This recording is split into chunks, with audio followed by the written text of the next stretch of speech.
Hi, I'm Hasten with Untold Stories, and I'm so excited to have our guest. What's your name, sir? Joe Hudson. Joe Hudson. It's very nice to meet you. Nice to meet you.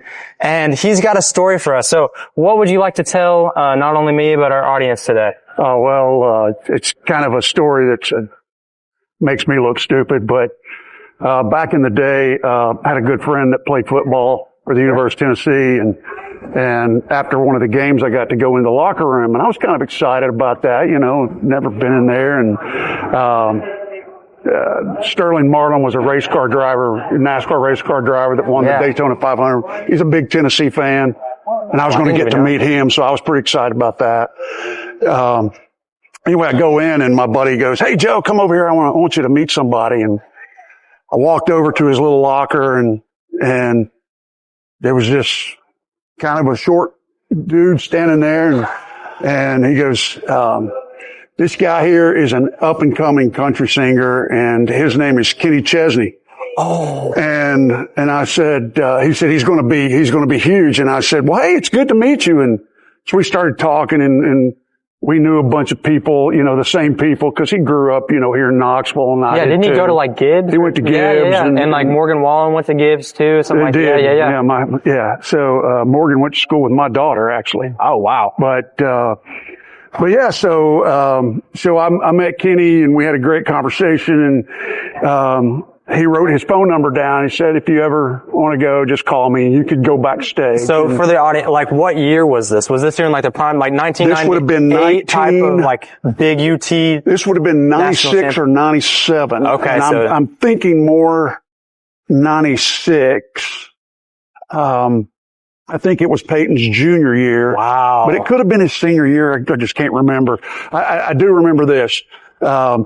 The game that I went to, that game was Vanderbilt, and we barely beat Vanderbilt, even though we were way better than we beat them like 10-7 or something of that nature. It was really close, really low scoring. I mean, we won, but the mood in the locker room was still kind of subdued because it wasn't what you'd call a great win, but it was a W. How? Explain to me something because I never got to see Peyton Manning. I saw him like on the tail end of his career. He walked out with the Super Bowl win with the Broncos and stuff like that. That was pretty sentimental. My dad, he went to UT, all that stuff. Tell me a little bit about Peyton Manning and like, could you see that he was going to be like the next star, or kind of how was that? Because I know that Tennessee before maybe didn't have the best football team or whatever. We had good football teams before Peyton. Yeah. And we had a really, really good quarterback in Heath Shuler. He was right before Peyton. Wow. And Heath was a first round draft pick for the Washington Redskins. And unfortunately for Heath, he was a bust in the NFL. And so, you knew Peyton was really good, but you never know how someone's talent in the NCAA is going to transfer to NFL. Yeah, like Tom Brady is a good example. He's a great example. He's like he wasn't of football. Yeah, but he wasn't that great in college. I mean, he was good, but not that great. So, so you just never know. And so, but with the name in and of itself was, kind of a big deal. And so he had a leg up on most people. So, kind of thought he would. I was just curious because I know that a lot of people, they never get to really hear about somebody spectating, one of the, arguably one of the greatest quarterbacks. It was fun. Yeah. It was fun to watch. And, I saw almost all of the games. And so, it was a cool deal. We kind of all thought that we would win the national championship when he was there. And so that was tough when we didn't. But obviously it was really cool the very next year when the national championship. Yeah. And it was a real testament to the fact that it's a whole team. It's a whole team thing. So, Kenny gave me his phone number, wrote it down, and we're like, "Oh, that's cool. Yeah." And but I don't know who this guy is. He's just, there have been lots of up and coming country singers. And, so I get home and, and I guess later that night, I'm getting ready for bed or whatever, and I pull stuff out of my pockets, and I'm like, I don't know, throw his number away in the garbage. No, you did not. I did.